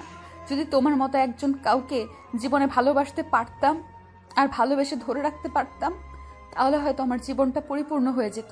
চিন্তা করবেন না ম্যাডাম, আমি দোয়া করি আমার চাইতেও ভালো একজন মানুষ আপনার জীবনে আসুক, যে সারা জীবন আপনার হয়ে থেকে যাবে এবং শুধুমাত্র আপনাকেই ভালোবাসবে। তোমার চাইতে ভালো নয়, তোমার জেরক্স কপি এনে দিলেও হয়তো তোমার মতো হবে না। বাই দ্য ওয়ে, এই প্রসঙ্গটা বাদ দাও। বাড়িতে কথা বলেছিলে? আজ তোমার আব্বু আম্মু কেমন আছে? হ্যাঁ, এই তো সকালবেলা ফোন দিয়েছিলাম, ওরা আলহামদুলিল্লাহ ভালোই আছে। আপনি এখানে বসুন, মেয়ের ক্ষুধা লেগেছে, আমি ওর জন্য খাবার বানিয়ে নিয়ে আসি। বলিয়ে আশিক সেখান থেকে চলে গেল। আর তারপর কিছুক্ষণ পর মেয়ের জন্য ফর্মুলা দুধ বানিয়ে নিয়ে এসে মেয়েকে নিজের কোলে নিয়ে খাওয়াতে লাগলো। একদম নিজের সন্তানের মতো আদর করে কোলে নিয়ে খাওয়াচ্ছে। প্রিয়াঙ্কা যত দেখে ততই অবাক হয়ে যায়। প্রিয়াঙ্কা মনে মনে ভাবতে থাকে আশিকের এই ঋণ কোনোদিনই শোধ করার মতো নয়, কারণ পৃথিবীর সবকিছু টাকা দিয়ে কেনা গেলেও মানুষের ভালোবাসা কখনোই টাকা দিয়ে কেনা যায় না। আশিক তার মেয়েকে যে ভালোবাসাটা দিয়েছে এটা পৃথিবীর সবকিছুর ঊর্ধ্বে। তার দাম নির্ধারণ করা শুধুই বোকামি, তাছাড়া আর কিছুই নয়। তাছাড়া দেখতে দেখতে তাদের কন্ট্রাক্টের 1 বছর পূরণ হয়ে গেল, আর মাত্র 2 দিন বাকি আছে। সেদিন বিকেল বেলা আশিক আর প্রিয়াঙ্কা দুজনেই ছাদে দাঁড়িয়ে আছে। প্রিয়াঙ্কার মেয়ে তার মা বাবার সঙ্গে খেলা করছে। প্রিয়াঙ্কা আশিককে বলতে লাগলো, তোমার সময় তো শেষ হয়ে গেছে, নিজের সবকিছু গুছিয়ে নাও। হ্যাঁ ম্যাডাম, আমিও ভাবছিলাম আপনাকে এটা বলবো। সময় তো শেষ হয়ে গেছে, এবার আমার এখান থেকে বিদায় নেওয়া উচিত। এই বলে দুজন গল্প করতে থাকে। আর কিছুক্ষণের মধ্যেই প্রিয়াঙ্কার মা প্রিয়াঙ্কাকে ডাকতে থাকে। মেয়ের ক্ষুধা লেগেছে এই জন্য। তারপরে দুজনেই নিচে চলে যায়। 2 দিন পর সকালবেলা আশিক নিজের সমস্ত জিনিসপত্র গুছিয়ে নিয়ে সবাই ঘুম থেকে ওঠার আগেই বাড়ি থেকে বের হয়ে চলে গেল তার নিজ গন্তব্যে। সকালবেলা ঘুম থেকে উঠেই প্রিয়াঙ্কার মা প্রিয়াঙ্কার মেয়ের কান্নার আওয়াজ শুনতে পেলেন। যদিও প্রিয়াঙ্কার মেয়ে প্রতিদিনই এই সময় জেগে যায়, আর আশিক তখন তাকে কান্না থামায়, ফিডিং করায়। তাই তিনি বিষয়টা নিয়ে আর সেরকম মাথা ঘামালেন না। তিনি ভাবলেন আশিক ঘুম থেকে উঠে মেয়েকে ঠিক সামলে নেবে, কিন্তু কান্না ক্রমশ বেড়েই চলছিল। কান্না থামার কোনো নামগন্ধ নেই। তাই তিনি নিচের রুম থেকে বের হয়ে প্রিয়াঙ্কার রুমের কাছে আসেন। তখনই দেখেন রুমের দরজাটা খোলা। তাই তিনি রুমের ভিতরে প্রবেশ করেন আর দেখতে পান মেয়ে বিছানার একপাশে কান্না করছে, অন্য পাশে প্রিয়াঙ্কা ঘুমোচ্ছে। কিন্তু আশিক রুমের কোথাও নেই। ওয়াশরুমেরও দরজা খোলা, তার মানে ওয়াশরুমেও নেই। কিন্তু তিনি এসব কিছু চিন্তা না করে আগে মেয়েকে ফর্মুলা দুধ বানিয়ে নিয়ে ফিডিং করালেন। তারপর প্রিয়াঙ্কাকে ঘুম থেকে ডেকে তুললেন আর বলতে লাগলেন, কি রে, তুই এদিকে ঘুমাচ্ছিস? জামাই বাবা কোথায়? মেয়েটা সেই কখন থেকে কান্না করছে। আমি আমার রুম থেকে কান্নার আওয়াজ শুনে এখানে ছুটে এলাম।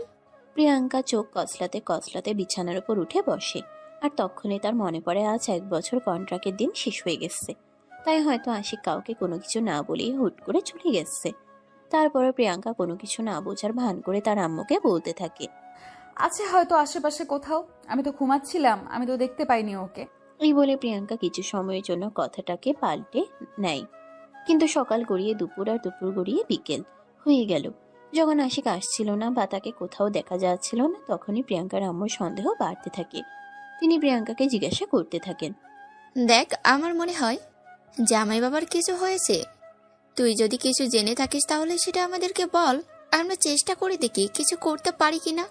না আম্মু, সেরকম কোনো কিছুই হয়নি, আমি একদম সত্যি কথাই বলছি। আমি কোনো কিছুই জানি না। রাতে আমার সঙ্গে ঘুমিয়েছিল, মাঝরাতে যখন ঘুম ভাঙলো তখনও দেখেছি মেয়েকে ফিডিং করাচ্ছে, কিন্তু তারপর কি হয়েছে আমি কিছুই জানি না। দেখতে দেখতে 2 দিন সময় পেরিয়ে গেল, কিন্তু আশিকের বাসায় ফিরে আসার কোনো নামগন্ধ নেই। এটা দেখে প্রিয়াঙ্কার মা বাবা দুজনেই চিন্তিত হয়ে পড়েন। আর প্রিয়াঙ্কার বাবা সিদ্ধান্ত নেন থানায় জিডি করবেন। কিন্তু প্রিয়াঙ্কা তাতে অসম্মতি জানায়। প্রিয়াঙ্কা বলে, দেখো, আমার মনে হয় না তার কোনো বিপদ হয়েছে বা হতে পারে। আমার মনে হয় সে নিজ ইচ্ছা এখান থেকে চলে গেছে। তাই আমি আর তাকে খুঁজে পেতে চাই না। যে আমার কাছে থাকতে চায় না তাকে আটকে রাখার কোনো ইচ্ছে আমার নেই। কিন্তু মা, সে তোমার সন্তানের বাবা, তার খোঁজ রাখা আমাদের দায়িত্ব। তাই আমি বলছি একবার থানায় ডায়েরি করে আসি, যদি তার কোনো খোঁজ পাওয়া যায়। তাড়াতাড়ি প্রিয়াঙ্কা তার বাবাকে ধমক দিয়ে বলতে থাকে, তোমাদেরকে আমি কি বললাম সেটা তোমরা শুনতে পাওনি নাকি? বললাম তো তাকে খুঁজে বের করার কোনো প্রয়োজন নেই। তার যেখানে ইচ্ছা হয় সে সেখানেই যাক, তাতে আমার কিছুই যায় আসে না। তোর ভালো লাগলে যদি এই বাড়িতে ফিরে আসে তাহলে এই বাড়ির দরজা তার জন্য খোলা আছে। আর যদি সে কখনোই ফিরে না আসে তাহলে আমি 2 সেকেন্ডের জন্য তাকে খুঁজতে যাব না।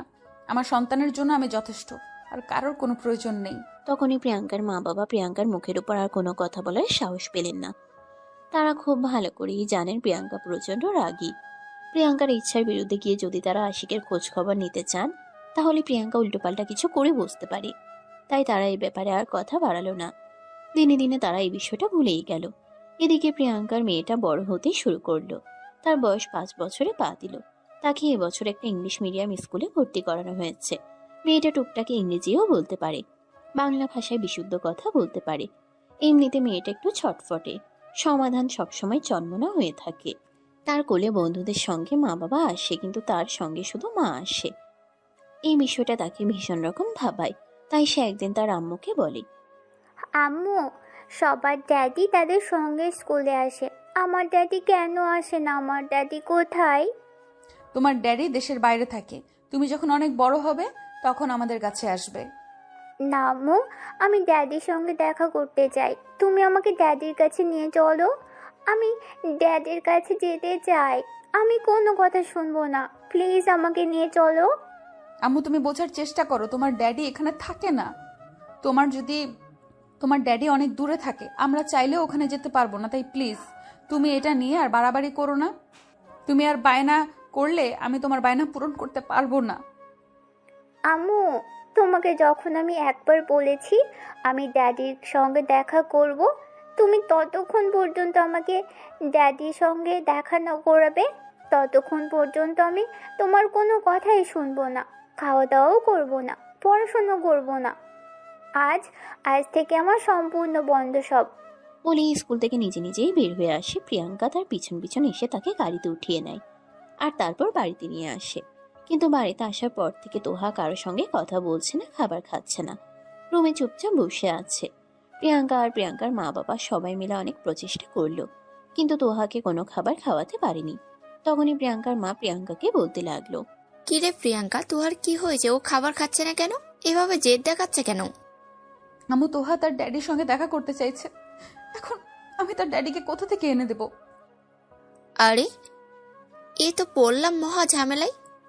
মেয়েটা এমন বায়না করতে কোনো খাবার খাচ্ছে না, কারোর সঙ্গে কথা বলছে না, এখন কি করব সেটাই তো ভেবে পাচ্ছি না। এভাবে চলতে থাকলে তো মেয়েটা একদম অসুস্থ হয়ে পড়বে। তখন কি করব? আমি কিছু বুঝতে পারছি না, আমি কি করব আর এই মুহূর্তে কি করা উচিত সেটাও ভেবে পাচ্ছি না। তখনই তোহা তার আম্মুর কোলে উঠে বলতে লাগলো, আম্মু, ড্যাডি কোথায়? তুমি আমাকে ড্যাডির কাছে নিয়ে যাও, আমি এখানে আর এক মুহূর্ত থাকবো না। মামুনি তুমি খাবারটা খেয়ে নাও, তারপর আমি দেখছি তোমার ড্যাডিকে ফোন দিব, আমাদের সঙ্গে দেখা করতে আসতে বলবো। আমি তোমার কথা বিশ্বাস করি না। যতক্ষণ পর্যন্ত তুমি আমাকে ড্যাডির কাছে নিয়ে না যাবে, ততক্ষণ পর্যন্ত ড্যাডিকে আমায় না দেখাবে, ততক্ষণ পর্যন্ত আমি তোমার সঙ্গে কোনো কথাই বলবো না। আমি নানা ভাইয়ের কাছে যাচ্ছি, নানা ভাইকে বলবো সে যদি আমাকে ড্যাডির কাছে নিয়ে না যায় তাহলে আমি এই বাড়ি থেকেই চলে যাব, অনেক দূরে চলে যাব। তোহা মামুনি এভাবে জিদ করে না, তুমি আমার কথা শোনো। আমি যে তোমাকে বললাম আমি তোমাকে তোমার ড্যাডির কাছে নিয়ে যাব, কিন্তু তুমি আমার কথা শুনছো না কেন? খাবারটা খেয়ে নাও, তারপর তোমাকে নিয়ে যাব। কিন্তু তোহা তার আম্মুর কোনো কথাই শুনল না। দৌড়ে সেখান থেকে প্রিয়াঙ্কার বাবার রুমে চলে গেল। প্রিয়াঙ্কার বাবা তখন নিজের রুমে বসে বসে টিভি দেখছিলেন। তখনই তোহা দৌড়ে গিয়ে তার নানু ভাইয়ের কোলে উঠলো আর বলতে লাগলো, নানা ভাই, আমার ড্যাডি কোথায়? আমি আমার ড্যাডির কাছে যাব। হঠাৎ তুমি এমন কথা বলছো কেন? আম্মা কোথায়? মামার কাছে যাও, মাম্মার সাথে সময় কাটাও। রিপিট। আমি তোমাকে যেটা প্রশ্ন করেছি তুমি আমার সেই কথার উত্তর দাও, আমি অন্য কোনো কথা শুনতে চাই না। বলো, আমার ড্যাডি কোথায়?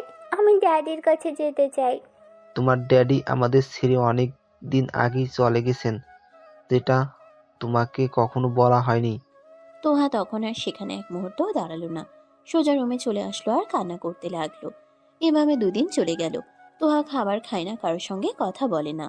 ইতিমধ্যে তার শরীর খুব খারাপ হয়ে গেল। মেয়েটা প্রচন্ড জেদি, একদম তার মায়ের মতো।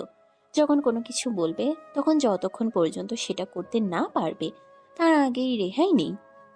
আচ্ছা, এক ফোঁটা পানি পর্যন্ত মুখে তুলছে না। কোনো পর্যন্ত তার ড্যাডি আসবে ততক্ষণ পর্যন্ত সে কিছুই খাবে না। ডাক্তারের কাছে নিয়ে যাওয়া হলো। তার অবস্থা ক্রমশ খারাপ হচ্ছিল, ডাক্তারও হাল ছেড়ে দিচ্ছিল। তাকে কোনোভাবেই কোনো কিছু খাওয়ানো যাচ্ছিল না।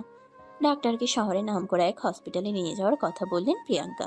আর এক মুহূর্তও দেরি না করে ওই হসপিটালে নিয়ে গেল। ডাক্তারের সিরিয়াল নেওয়া হয়েছে, সবাই ওয়েটিং রুমে বসে তোহাকে নিয়ে অপেক্ষা করছে। বেশ কিছুক্ষণ পর তোহার সিরিয়াল আসলো। প্রিয়াঙ্কা তোহাকে নিয়ে কেবিনের ভিতরে প্রবেশ করলো। এদিকে ডাক্তার তখন নিচের দিকে তাকিয়ে বলতে লাগলো, পেশেন্ট নেম প্লিজ। কণ্ঠটা প্রিয়াঙ্কার বড্ড চেনা। প্রিয়াঙ্কা ডক্টরের দিকে ফিরে তাকালো। তার চোখ স্তব্ধ হয়ে গেল। এটা সে কাকে দেখছে? হুবহু আশিকের মতো দেখতে। আশিকই তো এটা। প্রিয়াঙ্কা কোনো কথা বলছে না, হাঁ করে আশিকের দিকে তাকিয়ে আছে। তখনই আশিক উপরের দিকে ফিরে তাকায় আর প্রিয়াঙ্কাকে দেখে উঠে দাঁড়িয়ে বলতে থাকে, ম্যাডাম আপনি এখানে কি হয়েছে? আই এম সো সরি, আমি এখানে এসে তোমাকে বিরক্ত করতে চাইনি, তবে আমার মেয়েটার জেদের কাছে তোমাকে হার মানতে হয়েছে। ম্যাডাম কি হয়েছে আমি কিছুই বুঝতে পারছি না, আপনি প্লিজ খুলে বলুন। আর এটাই কি আমাদের মেয়ে, মানে স্যার আপনার মেয়ে তোহা? হ্যাঁ, এটাই আমার মেয়ে। তোহা, ওকে একটা ইংলিশ মিডিয়াম স্কুলে ভর্তি করিয়েছি গত কয়েকদিন আগে। হঠাৎ করেই আমার কাছে তার ড্যাডির ব্যাপারে জানতে চাইছে। আমি কোনো কিছু বলতে পারিনি বিধায় সে জিদ করে বসে আছে, খাবার খাচ্ছে না, কারোর সঙ্গে কোনো কথা বলছে না। তাই মেয়েটা অনেক বেশি অসুস্থ হয়ে পড়েছে। একটা হসপিটালে ভর্তি করিয়েছিলাম, কিন্তু সেখানে চিকিৎসা করারও হাল ছেড়ে দিয়েছে এবং তোমার কাছে নিয়ে আসতে বলেছে। বলতেই আশিক এক মুহূর্ত দেরি না করে তোহাকে প্রিয়াঙ্কার কোল থেকে নিজের কোলে নিল আর তারপর বলতে থাকলো। সরি, আপনার মেয়ে তোহা। কি ব্যাপার মামুনি, কি হয়েছে? আমি এগুলো কি শুনছি? তুমি ঠিকমতো খাবার খাচ্ছ না কেন? এভাবে অসুস্থ হয়ে পড়ে থাকলে চলবে? আমার কথা শোনো, তুমি এক্ষুনি খাবার খাবে। যদি তুমি আমাকে আমার ড্যাডির কাছে নিয়ে না যাও তবে আমি খাবার খাবো না। এই যে আমার দিকে তাকিয়ে দেখো, আমি তোমার ড্যাডি। বলতেই তোহার মুখে এক চিলতে হাসি ফুটলো আর সে আশিককে শক্ত করে জড়িয়ে ধরে বলতে লাগলো। তুমি সত্যি বলছো তুমি আমার ড্যাডি? হ্যাঁ মামুনি, আমি একদম সত্যি কথাই বলছি। আমি তোমার ড্যাডি। চলো এক্ষুনি আমি তোমাকে নিয়ে বাইরের রেস্টুরেন্টে যাব, আর তারপর দুজনে মিলে একসঙ্গে বসে খাবার খাবো। হ্যাঁ যদি তাই চলো। আচ্ছা তুমি আমাকে একটা কথা বলো, আমার মাম্মা আমাকে মিথ্যা বলে কেন বলেছিল? আসলে মামুনি, এখানে তো আমি তোমার দাদা ভাই আর দিদনের কাছে থাকি, তাই তোমার মাম্মা তোমাকে মিথ্যা কথা বলেছিল। কিন্তু আমার বিশ্বাস হচ্ছে না, তুমি সত্যি আমার ড্যাডি তো? তুমি আমাকে খাবার খাওয়ানোর জন্য মিথ্যা বলছো না তো? আমি কিভাবে তোমাকে বিশ্বাস করতে পারি? তখনই আশিক দেয়ালে টাঙানো একটা ছবি, যেখানে আশিক, প্রিয়াঙ্কা আর তোহার ছোটবেলার একটা ছবি টাঙানো আছে, সেটা তোহাকে দেখিয়ে বলল। এদিকে তাকাও, দেয়ালে টাঙানো ছবিটা দেখতে পাচ্ছ? এটা কি তুমি চেনো? হ্যাঁ এই ছবিটা আমি চিনি। এই ছবিটা একবার আমি মাম্মামের ফোনে দেখেছি। একটা মাম্মাম আর একটা তুমি আর বেবিটা আমি। হ্যাঁ, তুমি একদম ঠিক কথাই বলেছ। তোমাদের কাছ থেকে চলে আসার পর এই ছবিটা আমার কাছে ছিল। যেহেতু তোমার অন্য কোনো স্মৃতি আমার কাছে ছিল না, তাই আমি প্রতিদিন তোমার এই ছবিটার থেকে তাকিয়ে থাকতাম আর মনে মনে ভাবতাম যেদিন তুমি বড় হবে সেদিন তুমি নিজেই আমার সঙ্গে দেখা করতে আসবে, আর আজকেই আমার সেই খুশির দিন চলে এসেছে। তাহলে এতদিন তুমি আমার কাছে যাওনি কেন? জানো তোমাকে আমি কতটা মিস করেছি। মামনি, বললাম তো আমি এখানে তোমার দাদা ভাই আর দিদনের কাছে ছিলাম। ওদের শরীরের অসুস্থ, তাই আমি ওখানে যেতে পারছিলাম না। আই এম সো সরি মা। আচ্ছা ঠিক আছে, আমি তোমাকে এই শেষবারের মতো ক্ষমা করে দিলাম, কিন্তু আর কখনো এমন করবে না। আর আমি তোমাকে ফেলে কোথাও যাব না। আমি এখানেই তোমার সঙ্গে থাকবো, দাদা আর দিদির সঙ্গে থাকবো। তুমি আমাকে আমাদের বাড়িতে নিয়ে চলো। আমি আর নানা বাড়িতে থাকবো না। ওখানে থাকতে আমার একদম ভালো লাগে না। আম্মু সারাদিন অফিসে থাকে, সারাদিন বাইরের মানুষের সঙ্গে আমাকে সময় কাটাতে হয়। আমি তোমার কাছে থাকবো। আম্মু তুমি ড্যাডিকে বলো। মামুনি, এরকম বললে হয় না।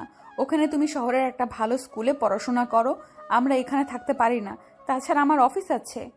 আমি কোনো কথা শুনবো না, শুনতে চাই না।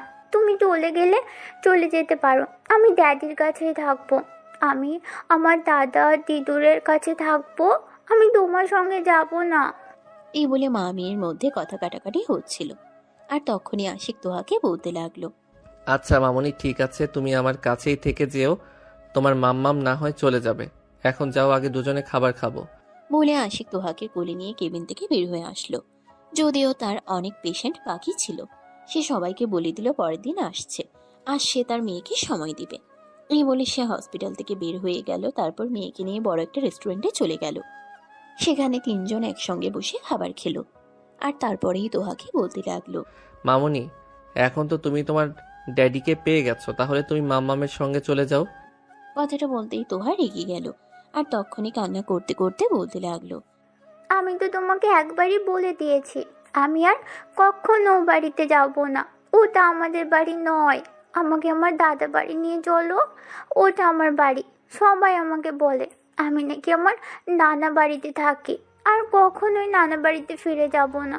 আর যদি তুমি আমাকে এখান থেকে তাড়িয়ে দাও তাহলে আমি রাস্তায় থাকবো, কিন্তু তারপরে ও বাড়ি যাব না। তখনই প্রিয়াঙ্কা আশিকের হাত ধরে বলতে থাকে, আশিক আমাকে ক্ষমা করে দিয়ে নিজের জীবনে আর একবার ফিরে নেওয়া যায় না?